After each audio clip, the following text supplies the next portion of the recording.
I'm glad to be here. This is going to be a tight panel. We've got a lot of information to cover. I know with the regulators coming out with the PPP program and expectations on working with your borrowers and doing loan servicing, we thought all was well and good, but compliance always has to kind of wrinkle its way in, and it turns out there are some legal and regulatory risks of what we're doing here during COVID. So I've assembled a panel of very well connected and engaged attorneys to talk to you about this today. Their bios are in their materials. I didn't want to go into great details.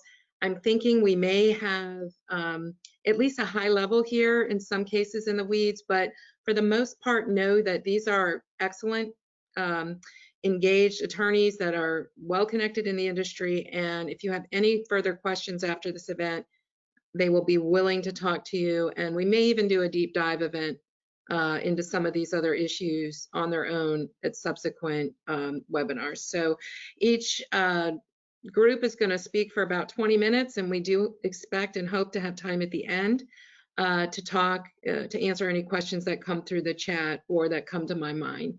But so first in the session will be Brad Rustin and Mark Miller, who are with Nelson Mullins out of their Tennessee office. And then we'll have Sandy Shatz from McGlinchey Stafford out of the California office. I know Sandy for many years through my work with the Consumer Financial Services Committee of the American Bar Association. And Brad and Mark are newer to me, but well known to Connie Edwards, my partner out of Nashville. And so we're very pleased to have you guys join us today. So why don't you take it away, Brad and Mark. Well, thanks so much, Kristen. And, we're really facing a lot of very unique challenges right now. And so what we're going to do today is really focus on two aspects of those changes. The first, obviously, is how we've got to adapt our processes and how we're adapting, how we respond to the pandemic as an institution, but then also how our compliance is going to be responsive. And so while we're getting the slides pulled up, I want to give us a little bit of a roadmap about where we're going to go today. And there's really four big areas we want to touch upon. The first is what happened in response to COVID. How did the CARES Act and other programs impact what it is that institutions were doing, and then also what the lessons we learned were in the 2007 recession. Second, we're going to talk a little bit about the Paycheck Protection Program, some of the regulatory challenges that have resulted from PPP fallout, as well as the private lawsuits that are plaguing so many institutions across the U.S. right now. Over 1,600 lawsuits as of the last count against different financial institutions. We'll touch briefly on some of the CRA issues, as we think this will become a bigger and bigger issue as we move into the 2021 exam cycle, or some of you who are closing out your exams in 2020. And then finally, we'll touch briefly on what Connie is really going to dive in detail, but we'll just preview a few of the big topic items we see in terms of updating your compliance management systems, your CMS, as well as disaster recovery and some of your strategic planning goals. So with that, we'll move forward. I think they're working to get our slides up. But one of the things I did want to point out is if you look at some of what's coming out of the Federal Reserve at the moment, we're seeing fairly controlled default rates on all types of loans, whether that be leasing, commercial, student, credit card, mortgage, consumer unsecured, auto, all staying fairly steady. But what we want to point out to you is as we move into this cycle, one of the things you need to be monitoring as a loan servicing department are some of the challenges that we're seeing. In essence, there's something floating under the surface. And if you look at some of the studies that have come out from Equifax in the last month or two, you're starting to see almost a 10% group of people in credit cards that are already running inside of either some sort of workout plan, some sort of payment plan. And then similarly, you're seeing that increase in auto lending as well as in student lending. So though there may not be defaults now, candidly, that's on the horizon in the next 2 or 3 months. So as a servicing department, that's going to largely guide how we think about servicing and, more importantly, how we think about compliance. If you look historically at Federal Reserve data, you see that there's kind of a series of trends that go up. The first thing that you're going to see is you're going to see a spike in unemployment. Usually within 1 quarter or 2 quarters, you will then see a spike in credit card, then you see auto, then you see student, then you see mortgage. And so in essence, look at those things as, in essence, a canary in the coal mine, something we need to be preparing for as we think about what's coming on the horizon. One of the things, if there's one thing you take away today, is make sure you have responsive compliance and regulatory structures in place to deal with that. So many of us have gotten used to the post-recession environment, post-2007, 2008, where largely our customers are doing well, they're happy, they're financially stable, they're building wealth, they're not defaulting on loans. When compliance comes to the forefront and becomes most critical are in those down cycles, in those recessionary environments, where suddenly individuals are struggling to make those payments to your institution. And you're having to exercise workout programs, forbearance, modifications, other plans that are going to accommodate those individuals. And then you're later going to be specifically examined on fair lending concerns, CRA credits for how you reached out to certain communities. They're going to be diligencing exactly how you built those compliance framework because it's become so critical in that cycle. And so, with that, we'll turn over to Mark. He's going to dive a little bit into some of the lessons learned from '07, as well as things you need to be thinking about now. Yeah, thanks, Brad. And I guess just to kind of follow up on your last thought there, as the crisis really hit and accelerated kind of mid-March, end of March, and into April, we saw a lot of institutions very quickly, give their customers deferrals. Then obviously in the CARES Act passed at the end of March, there was actually language in there in 4013 saying that if you were doing basically a restructuring due to a COVID-related issue, it did not need to be classified as a TDR.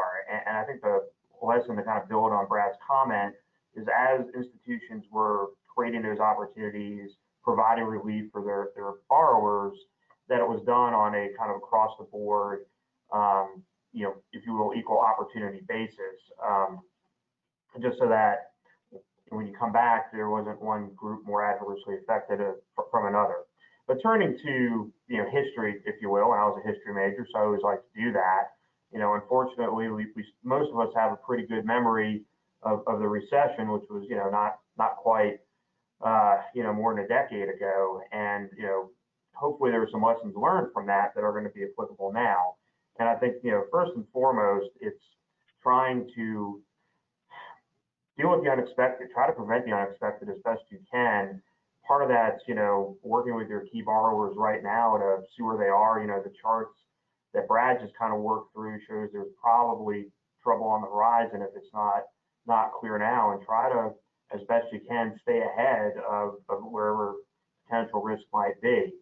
I think in a little more depth, it's how do we avoid some claims after things go bad? And I think it's typical. It's increased training. It's training the employees that compliance is even more critical now as we were likely entering the default environment than when we were in the good times of 8 months ago making loans. I think you need to prepare your employees for being more engaged with their clients, with the overall customers. Just document what conversations you're having. I think as I alluded to in the previous slide, as you're trying to work with your customers, whether it's servicing a note, modifying a note, putting a note in forbearance, UDAP and fair lending applies. So make sure you're following a set procedure that's applicable to all your customers and being applied evenly. I think you need to assume that these programs, if it's not properly documented, are going to be subject to a fair lending analysis for possible disparate treatment. So that's why you want to have the procedure and document that it was followed. I think maybe the big takeaway here is provide the resources to your employees now, both training, more compliance. So on the front end, hopefully things are done correctly, and we think the money you spend now will probably save tenfold, preventing bad things, if you will, from happening in an exam and then having to deal with enforcement actions, remediation programs, et cetera.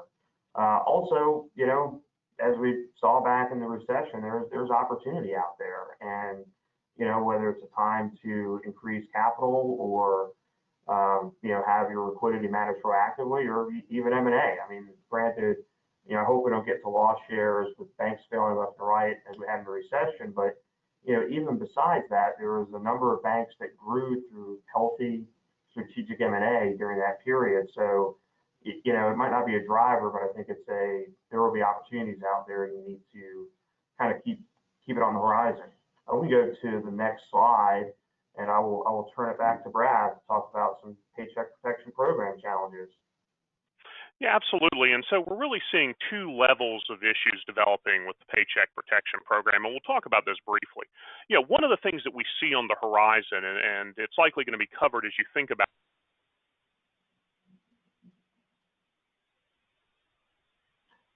Okay, I think we might have lost Brad completely, so I will jump in till he gets back.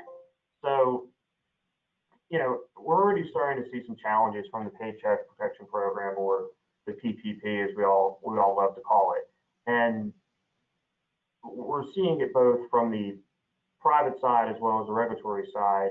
The slide we have up here, which I won't go through the numbers, but it was, I think we all recall in the application process, there was optional data collection that was basically a HMDA style collection of data, looking at how the loans were being dispersed. Granted, maybe not a complete sample set because it was optional, but through both gender, race, and ethnic groups and veteran status. And, you know, as you can see on this chart, the numbers don't exactly line up in terms of percentage of loans made vis-a-vis the percentage of the U.S. population that demographic would constitute. Let's flip over to the next slide. And then there's sort of a more ethereal risk now associated with Paycheck Protection loans. It's the reputational risk of the institutions. You have, and I guess it was foreseeable, I will give my dear friend Colin Barrett, the president of the Tennessee Bankers Association, credit, because I remember early on we were talking one evening and he just said, Mark, you know the banks are somehow going to come out getting hit on this thing. And I said, well, Colin, how could that be? The banks are doing a great thing here. They're getting this money out to the businesses that need it. And, you know, this is good. This should be good for the industry, good for reputation. And he was right. You know, unfortunately, the banks have gotten beaten up on all sides here. You can see prominent, you know, financial papers, you know, the Wall Street Journal, Forbes, CNBC. It's, you know, attacking how the money was doled out, even though, you know, banks followed the program as it was intended and, you know, loan money to businesses that met the qualifications. You know, unfortunately, that resulted in companies that perhaps from a PR standpoint didn't look like they needed the money, but they met the qualifications, and banks, you know, helped their customers and other, you know, other borrowers that came to them. We can flip over to the next slide. And, you know, as I said, you're seeing the banks get attacked. Might be too strong of a word, but certainly are at risk there you go. You know, from both a regulatory standpoint and from lawsuits. And on the regulatory side, it's probably a little bit down the road. It's probably what's going to happen at your next exam. You know, and frankly, where's that trend going to be going? But, you know, in making these loans, you did have fair lending, both the COA and Reg B issues tied to the process itself. You know, how were loans processed? How were the loans extended? You know, was there prioritizing? Was there flat rejections that were appropriate? You know, there'll be, I'm sure, violations found in the forgiveness programs and how that's being implemented. You know, we have obviously issues we've all seen with the agent fees, and were those disclosures proper?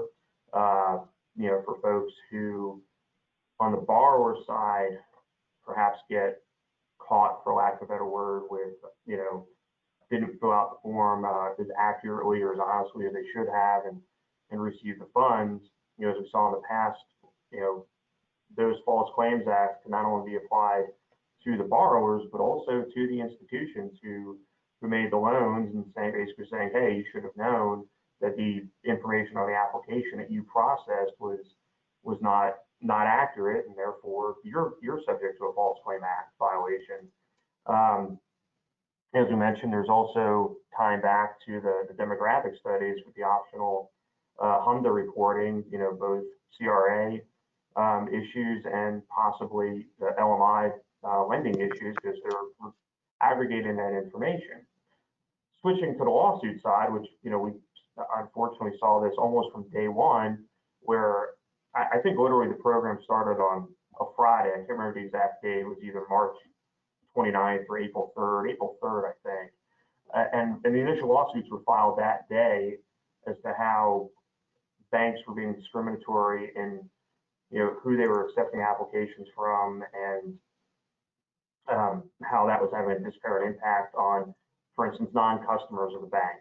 That those lawsuits fell into like a loan prioritization, an ordering of, I got my application in first, but it wasn't processed first, those type of claims. Those suits seemingly have calmed down a little bit.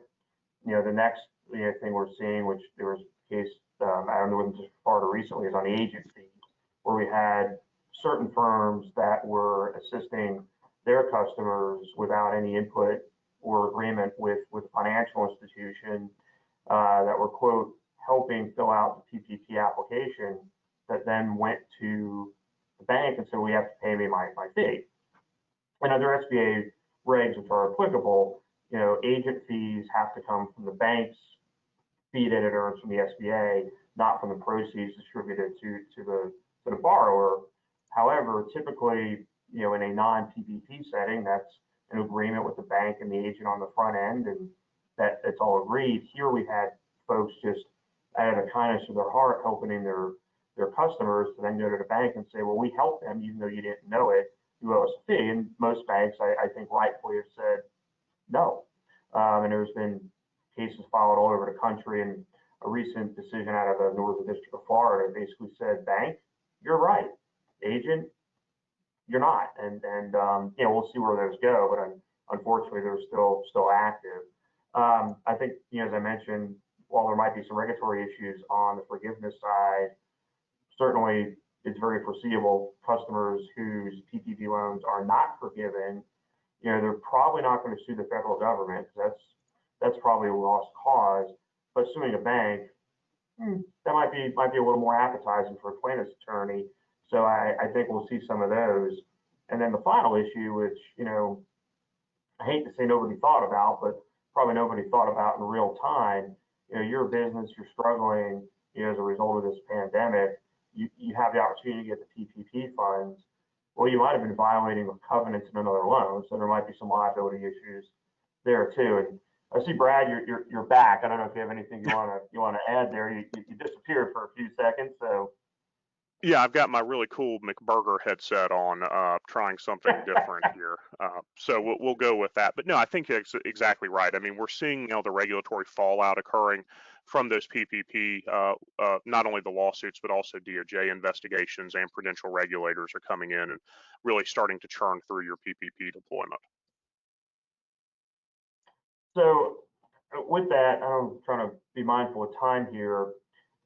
It kind of is, how do we work through the next process here? And one item I just wanted to quickly point out, because it wasn't on my radar, is as banks are assisting customers deal with really what's been a disaster, there's actually a program within the CRA that allows a bank to get CRA credit for up to 3 years after a disaster, as they help their customers and their community try to revitalize an area. So I'm not going to read through all these. Y'all can certainly do that, but it's anything from as simple as waiving an ATM fee or increasing daily cash withdrawals to waiving early withdrawal penalties, or cashing government checks to ease restrictions on out-of-state check cashing and things like that. So I think there are a lot of small things a bank can do that you should record, and hopefully get a little CRA credit for doing what you're otherwise doing anyway. And the big thing there is to make sure you're documenting it, so that when you do have your CRA discussion, you've got all of the documentation in place, so that you're getting credit for all this. Whether it's on the servicing side or the deposit op side of the world, your institution needs to make sure that you've got those records so that you can get that credit, because it's very easy right now to pick up some CRA credit for a lot of what we would have done anyway for our customers or members. Yeah, exactly. Moving to the next side, again, things we're sort of already doing is helping our folks on the deposit side as well. But, you know, as with the other items we discussed, you need to bear in mind, you know, that you can have some, you know, disparate impacts and other things. So you want to make sure any, you know, fee waivers or credit limit changes that were offered are marketed on a fair basis, are implemented on a fair basis, and obviously a non-discriminatory basis. So basically, if you're going to offer a program, it needs to be offered across the board to your customers. You know, as Brad mentioned just a second ago, and you know, for all these efforts you're taking, make sure you're documenting everything. You know, make sure you're maintaining records of things that you did in the LMI community. You know, how are you actively promoting relief in these underserved areas? And if you know you have a record, you might get some CRA credit, but it also will show what you've been doing. And even if you have to go back and re-document it, that's also important. We've been working with a lot of banks and credit unions who deployed new product offerings, new waivers, new programs during the pandemic. And it's really important that if you didn't document policies and procedures, you're working with your teams and outside professionals to go back and document that for exams. Yeah, and that's a phenomenal point, Brad, because so much happened so quickly, whether it was assisting your customers, whether it was PPP, whether it was just changing how you do business. You know, I think going back to document what was done, what procedure was in place, what procedure maybe was changed, you know, is going to be critical going forward. You know, a lot of things, you know, sure in hindsight, we wish we'd done on the front end, but there frankly just wasn't time. So going back now to document what you did is really critical. And I guess kind of along those lines, you know, a lot of institutions obviously kind of had to change on the fly how they were doing business, you know, whether it was online or mobile banking that increased tremendously. There's now going from updating or actually opening accounts that maybe you didn't do prior. You know, if you didn't do it on the front end, you know, now is the time to update your BSA, AML, OFAC programs to reflect how you've changed how you're doing things. You know, I think you need to go back and make sure your policies were adapted to or edited, revised to meet these new challenges. Along those lines, Mark and Brad, I have a question before we transition over to the residential side. The PPP program came out before the systems were ready. Banks were scrambling to put processes together. Kind of now we're in the forgiveness stage and we're almost in the same boat. What do you think about banks? I know on the origination side, there have been allegations banks prioritize larger loans, ones that would give them more fee. Of course, it always looks like that. But on the forgiveness side, we're expecting or had been, you know, a congressional action to allow loans under 150,000 to just go through a fast track. And so some banks are, because of that, prioritizing their forgiveness applications on the larger loans. Do you think that's going to cause a problem, even though there's a reason why they're waiting on those smaller loans? I think you really have two issues tied up there. One is talking to regulators and different folks who are running massive forgiveness application engines. I wouldn't hold my breath on the 150,000 fix. I mean, the House has signaled that they're not going to do anything to run a CARES Act program through with the administration. And the administration has signaled the only thing they'll do is executive order. And our calls that we have with Treasury, they're not certainly giving indications that they're going to just on their own do a sub 150 forgiveness program. So I think we all have to start planning for that. Similarly, though, if you are doing that, make sure you're documenting why in that policy and procedure. But I think once you move into the forgiveness, make sure you're widely distributing it. You're not targeting certain folks, or what candidly a lot of folks did is the credit union or bank had individual loan officers calling clients. And that's perhaps the worst because then you have no documentation of how you rolled out your program. So do it thoughtfully, do it formally. Good points. Okay. Anything else we need to wrap up to move on? No, there's some additional things on compliance, but I think Connie's going to cover a lot of that in the next session. So thanks so much. Okay, well, we'll come back. I think we'll have time at the end. Yes, I see these good slides. So let's continue on with Sandy and talking about some traps on mortgage servicing. Good morning, and thank you for joining us for Bank Talk. And Kristen, thank you very much for having me on the panel. Brad and Mark, thank you for leading off. I want to change topic. So we're living in extraordinary economic times, and you all know where we're standing: rocketing unemployment and Americans living paycheck to paycheck. And after 6 months, we're still there. Next slide, please. When this pandemic began, when the pandemic began, it was clear that the mortgage market was going to suffer. And before national declarations or the CARES Act, federal agencies such as Fannie and Freddie stepped up and reminded their servicers of the availability of forbearance and encouraged them to work with their borrowers. They did. Next slide. On March 27, Congress passed the CARES Act. I've given you the actual site and suggest we want to talk about 3 provisions in the time allotted to us that relate to mortgage servicing. Section 421 of the CARES Act, which deals with credit protection and covers more than mortgage. Section 422, forbearance and foreclosure, and Section 424, evictions. Next slide. Let's start with credit protection. Next slide. In Section 421, the CARES Act amended the Fair Credit Reporting Act and added a new subsection F, which contains a variety of provisions. Next slide. Here, where a creditor makes an accommodation for a borrower, an agreement to defer one or more payments or make a partial payment or forbear any delinquent amounts, etc., for a borrower who is affected by the coronavirus disease, then gets the accommodation that's put forward in the FCRA.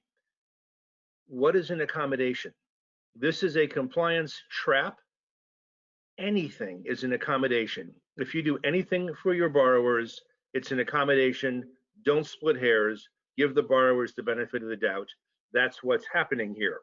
We do note, next slide, that the covered period starts almost a month and a half before the enactment of the CARES Act. The CARES Act was March 27. The covered period begins January 31st. Compliance trap. Suppose you offered a borrower one of the forbearances that Fannie and Freddie said you should do on March 18th. The CARES Act provision doesn't start till March 27th. However, you're still covered under that. If you haven't gone back and looked for your accommodations made in February and March before the CARES Act was enacted, please go back and correct the credit before there's a claim or a lawsuit. Credit reporting. A furnisher's obligation depends on the pre-accommodation status. If your borrower, for example, in a mortgage was current and made the February 2020 payment and now knows the CARES Act is coming, made the March payment but can't make the April payment, you are to continue, and you give the borrower forbearance, total or partial, you are to continue to report the loan as current. Under the FCRA, that is now legal and it's not a lie. If the borrower was delinquent before, say 60 days, and the borrower asks for an accommodation, you are to continue to report the borrower as 60 days. Even if the borrower becomes 90 or 120, you're to continue to report 60. It's a compliance trap. Here's the issue. What about the CDIA codes? You have to report the codes because that's part of your contract and part of your requirement. But the CARES Act said to report the loan as current. So report it as current, include the codes. Okay, what happens? There have been many lawsuits on this topic. For example, in Stafford versus Wells Fargo Bank, a class action filed in California, the borrower said, hey, you were going to report me as current and you're required to under the CARES Act, but you reported me as in forbearance. Even though it didn't impact credit scores for this borrower, the lawsuit is still pending. In Hafez versus Equifax, a student loan case, the claim was, I took forbearance. In fact, I didn't even take forbearance. You automatically granted me forbearance, and under the CARES Act, I have 6 months of forbearance, but my credit score went down because you coded it for forbearance. So they sued the lender for this and Equifax. You can't win for trying. Next slide. While you are supposed to do the reporting properly, issues arise with what you tell borrowers. Please, please, please, compliance issue, train your CSRs. Do not tell your borrowers, if we make this accommodation or give you forbearance, it will not impact your credit. It won't impact your credit score. But we can't, it won't impact your credit score because we're reporting you as current. We do not know how other people will treat your forbearance. We don't know what future lenders will do, and we don't know what credit reporting agencies will do. All we are going to do is report accurately and comply with the FCRA. The customer service representatives say, yes, sir, you can have a forbearance. Yes, ma'am, you can have a forbearance. We'll give you the forbearance. I see your loan was current at this time. We will continue to report you as current, stop talking, or we don't know how other creditors will react. We're going to report accurately. If you're a lender, a tip, please don't necessarily ask your prospective borrowers if they're in forbearance. You don't want to trigger a, hey, I'm in forbearance, I'm supposed to be reported as current, and they wouldn't give me the loan. Ask to see a credit history. That will tell you if payments are being made or are deferred, and you never mentioned the word forbearance. The Bureau came in, and on June 16th, 2020, they issued a whole series of frequently asked questions that were very helpful. Question 8 is the cool one. Can you use the codes instead of reporting? And the answer is no. You must accurately report, current, and then you can use the codes. The interaction between the codes and the current reporting, or the 60-day reporting, or the 30-day reporting hasn't yet been resolved through litigation, but it is an issue. Let's turn to the world of forbearance. Here, under the CARES Act,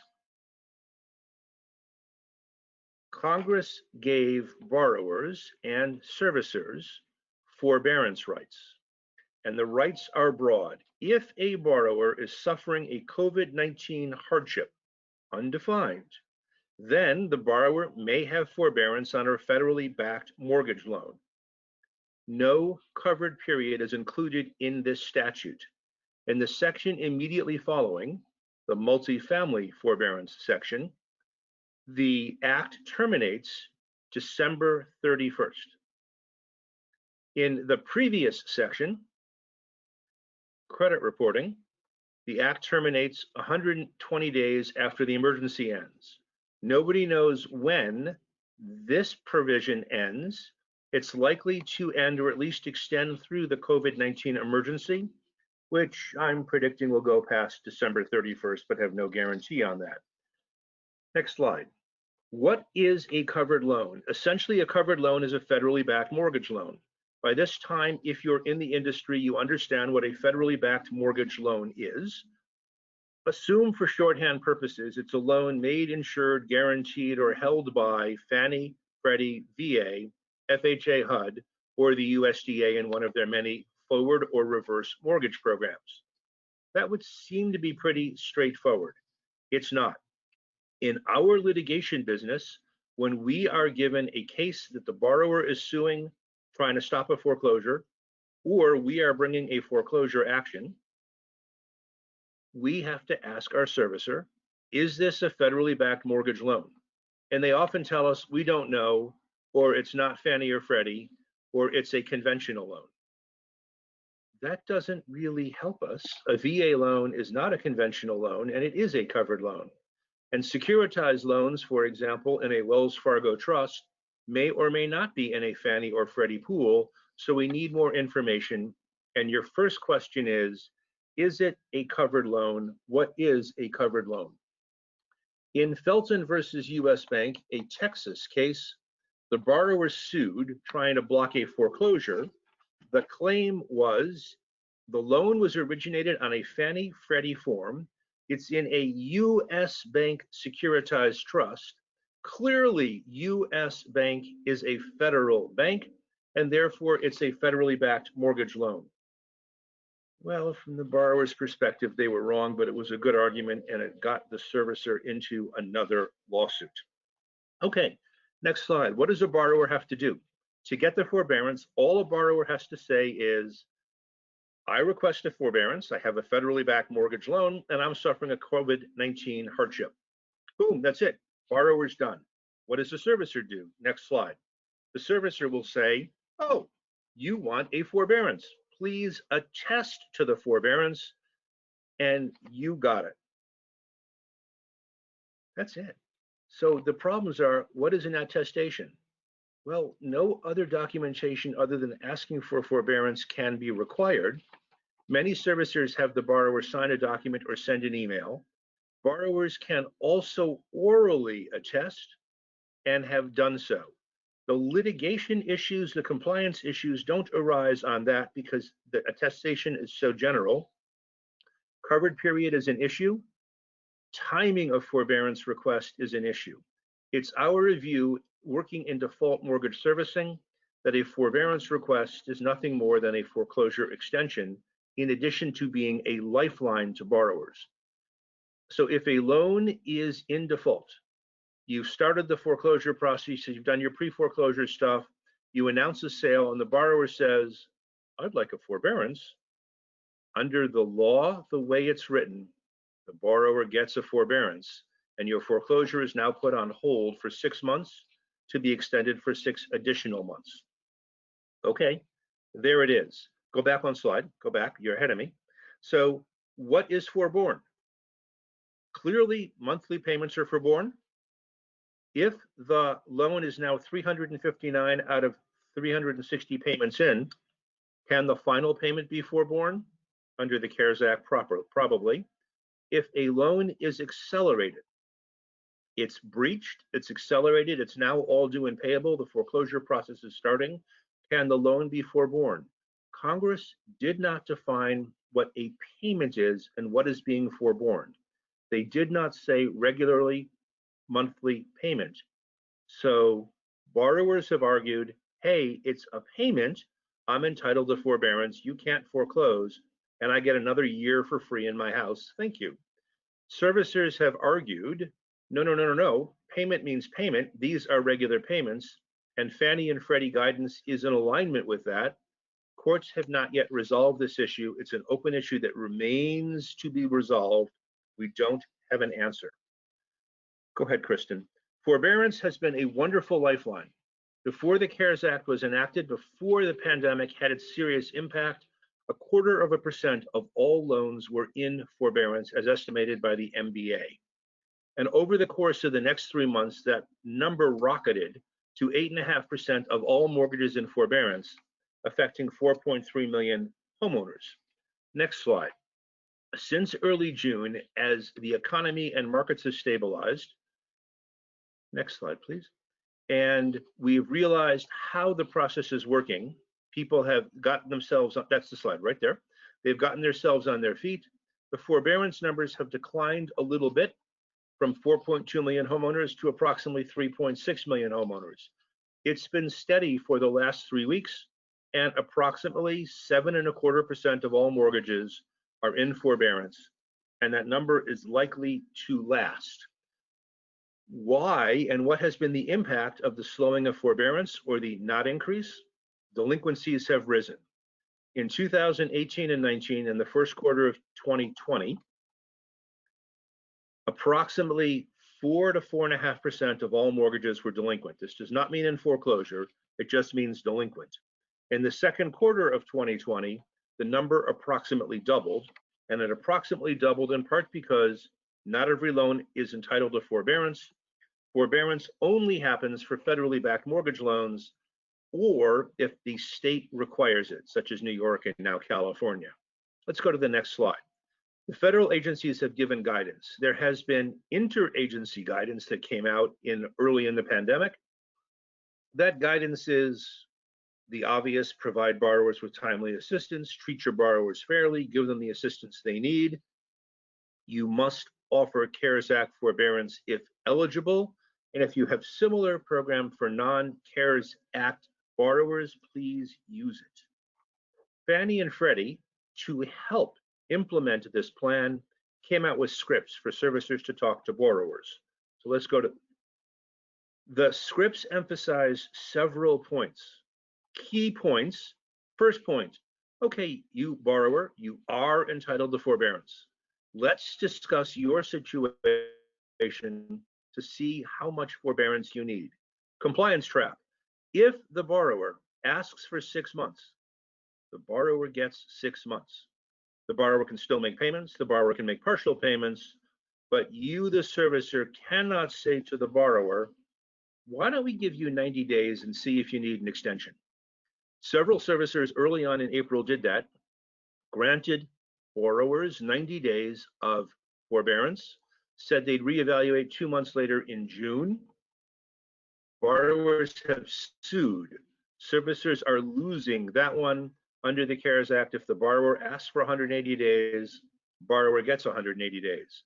The issue that arises is the borrower may ask for an additional 180 days during the forbearance period. The expectation was in month 5 or 6, the borrower would say, yes, I need more time, or no, I don't need more time. Some borrowers are set on the first and second and third day of forbearance. Thank you for the forbearance. I'd like a 6-month extension. Under the CARES Act, they get it.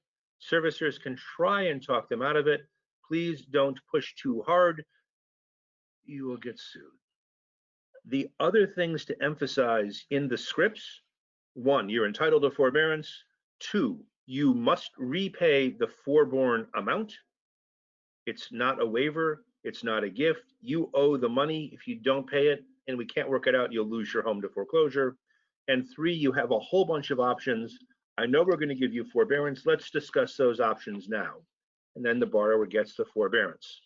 Please, please, please, obviously confirm it in writing to the borrower. And then what's next? Once a borrower is in forbearance, the real goal is forbearance to work out to performance.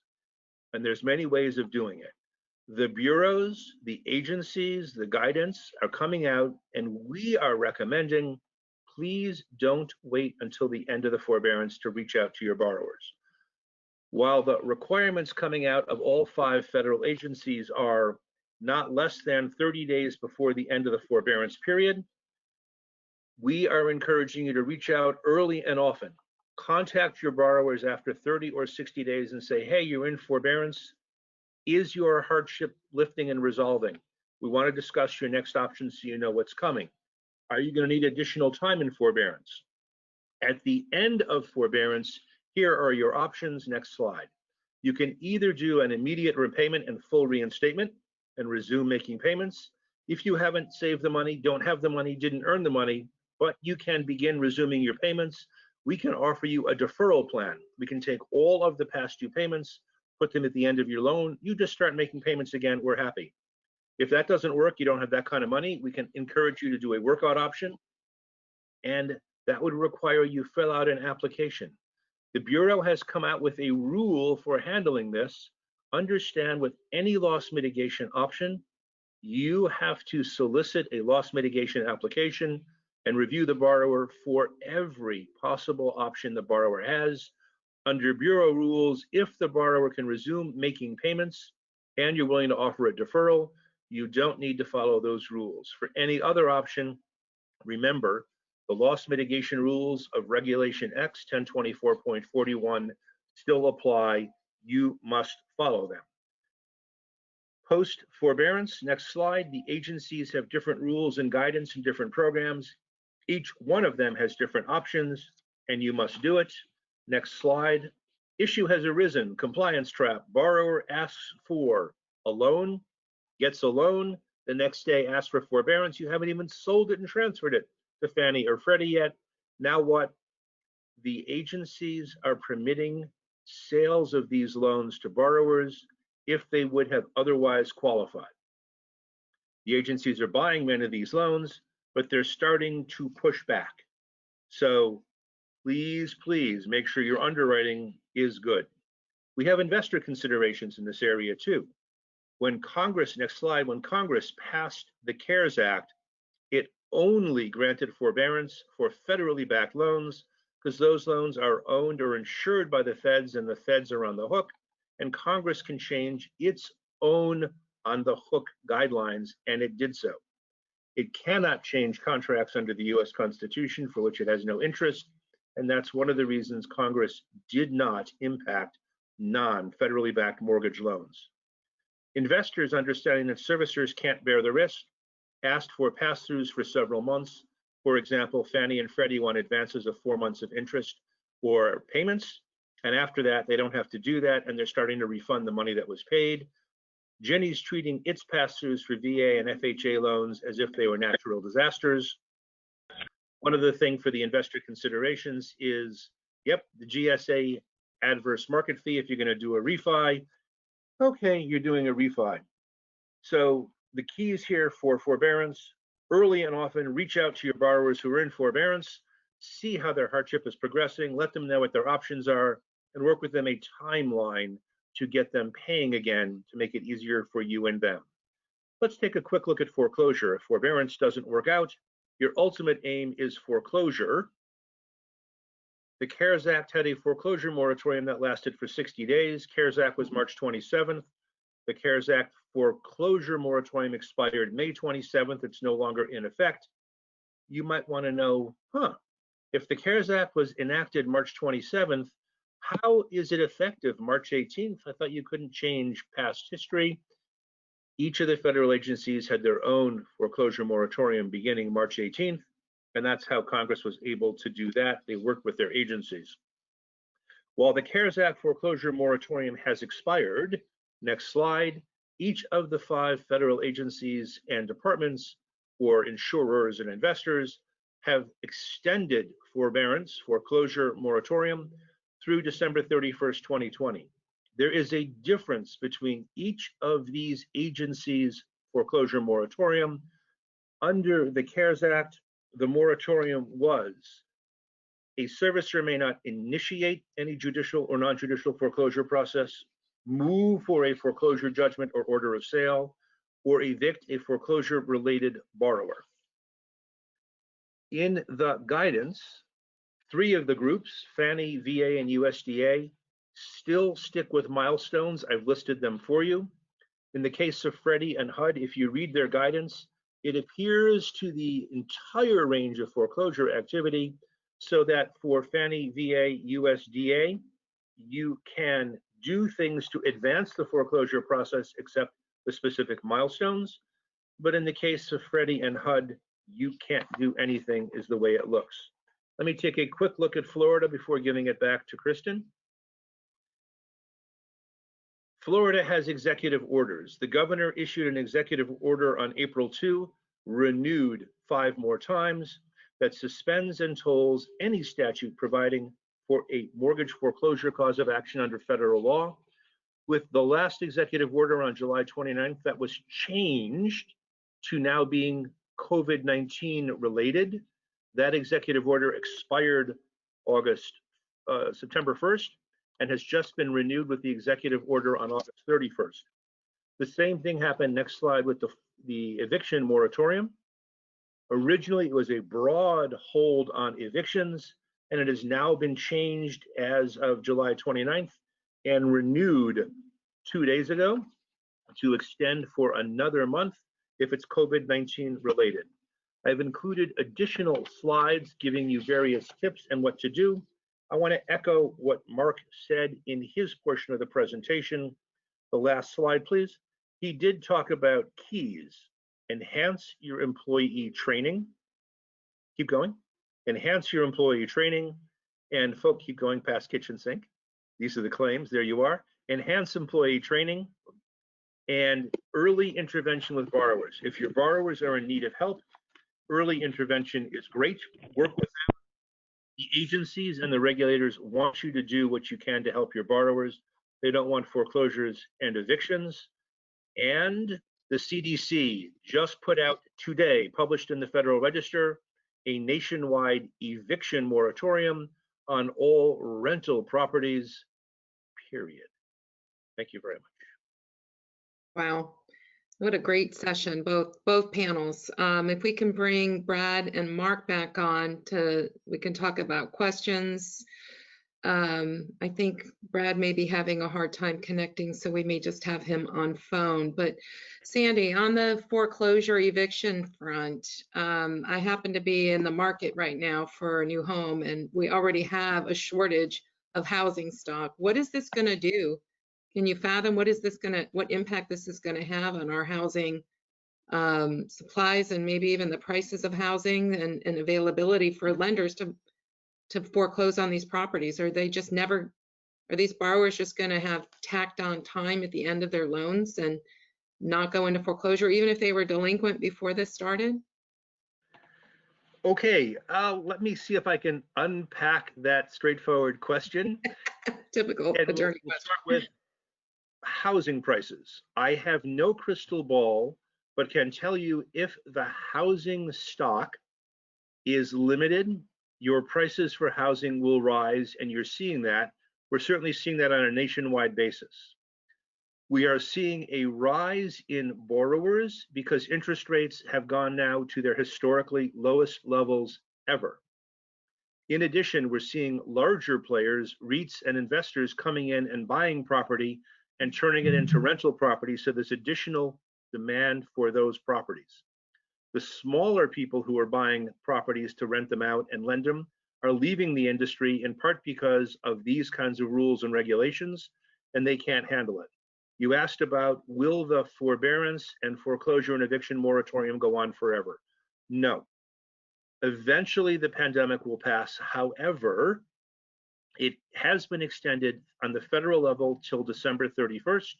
In the state of Florida, it's been extended till the end of this month. Governor DeSantis hasn't said, but based on past practice, it's likely to be extended a month at a time.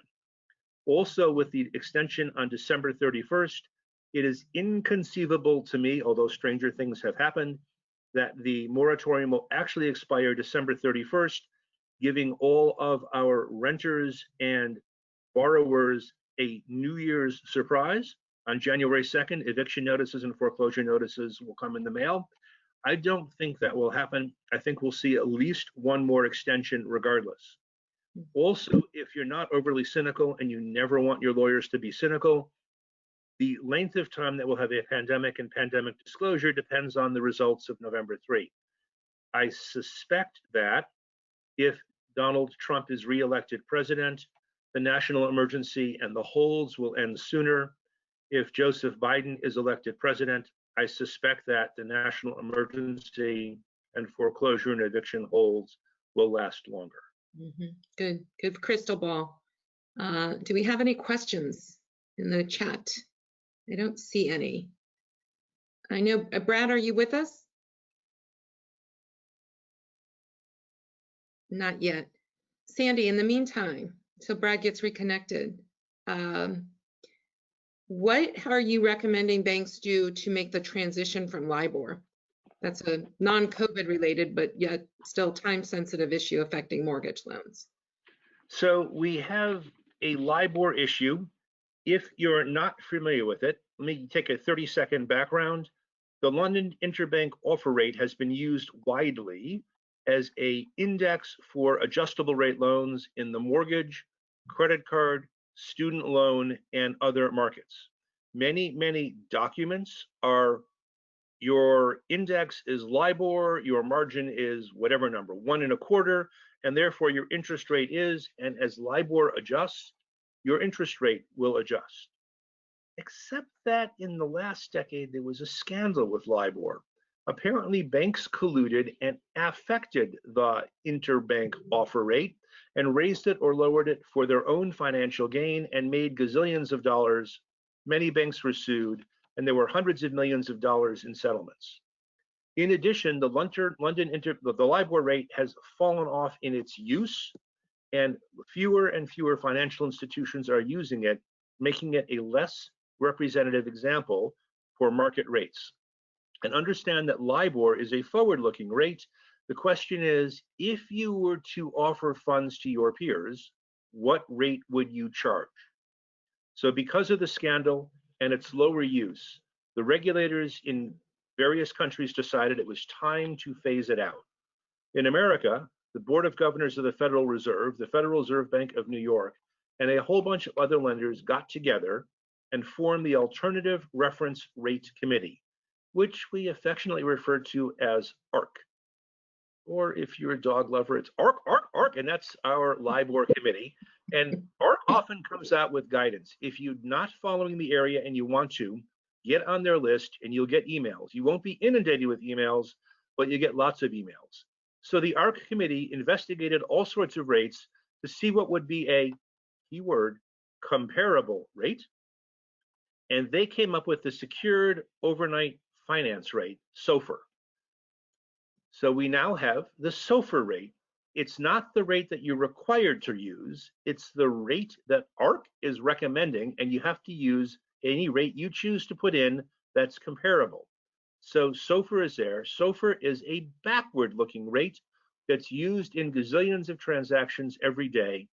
And this rate is what rate are banks paying to get money for short term, whether it's 1 day, 2 days, 1 week, 1 month, 6 months, 1 year. There are different tranches of these rates.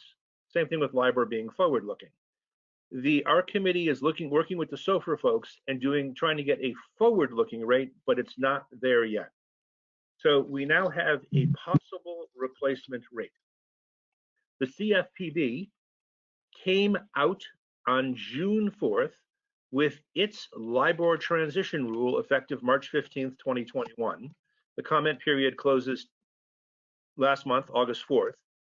And the SOFR rule, LIBOR transition rule relates to change notices. And that the Bureau now has said, we are accepting nationally SOFR as a comparable rate. So if you need to know where to go, you can use the SOFR rate. Okay, what do you do? First thing you do, if you are an originator, please stop issuing LIBOR-based adjustable rate loans. Hopefully you've already done that. Hopefully you'll say, Sandy, we haven't issued a LIBOR adjustable rate loan since the Dead Sea was still sick. It's no problem, but you're doing these LIBOR loans, please no more. On the mortgage side, Fannie and Freddie will buy them through the end of the year or almost buy them through the end of the year, but stop doing it. Second thing, read and review your notes. Do not assume what they say. So I reviewed 530 mortgage notes, all for the same servicer, all originated by the same 3 lenders with 11 different terms concerning when the LIBOR rate will expire, what the new rate will be, how you calculate it, and how you do your transition. Okay, it's a nightmare. The next thing is transition. In addition to looking at your notes to see what you can do, figure out who owns the loan.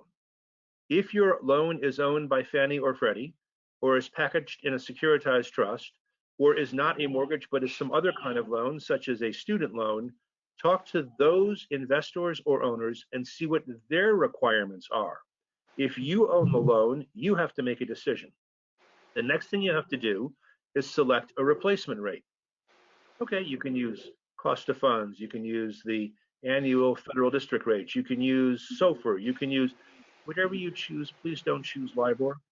Pick a rate such as SOFR that has lots of transactions, that's a rate that's widely known and available, and that can be easily verified. For example, that means published in the Wall Street Journal every day. Then provide your borrowers with notice. Yes, yes, yes, you will provide the minimal notices required by the rules. Your rate is going to change in 30 days. Here's how we're calculating it. Here's what it is. Don't do that. Don't do the minimum. Prepare a document on your form and say, you may have heard LIBOR is ending. Here's what this means to you. Here's what we're doing. Here are your options. In terms of considering options, when you look at the size of your portfolio, if you have 5 loans, your options will be different than if you have 500,000 loans. So you want to look at what your loans are, what the terms are, and think about either refi, modification, or pay some consideration to have the borrower accept a new rate, or alternatively, just announce your new rate, and as long as it's comparable, you're good. I can guarantee you, even if you do everything right, and you're conservative, and you take a look at the past trailing rates and the expected future rates, and the rates have been chugging along, hypothetically, I'm making this up, at 6.2%. And the new rate you pick is going to chug along at 6.1%. Borrowers have no claim. They're saving money. They're paying a lower interest rate. Yes, you'll have to deal with your investors. Yes, they're going to be mad at you, but that's not the consumer part. You're still going to get sued. So document what you do and make it as easy as possible for us to defend you in the coming litigation storm. I love it. Great, great, great guidance and advice. I see, Mark, you've joined us. Our time is up, unfortunately, but at least, again, I knew we would run out of time. Thank you, Sandy, and thank you, Mark and Brad, for being here today and for sharing all this great wisdom and for giving so much to the industry. We look forward to helping, working with you to ride out the issues during COVID and beyond. Thanks so much. Thank you.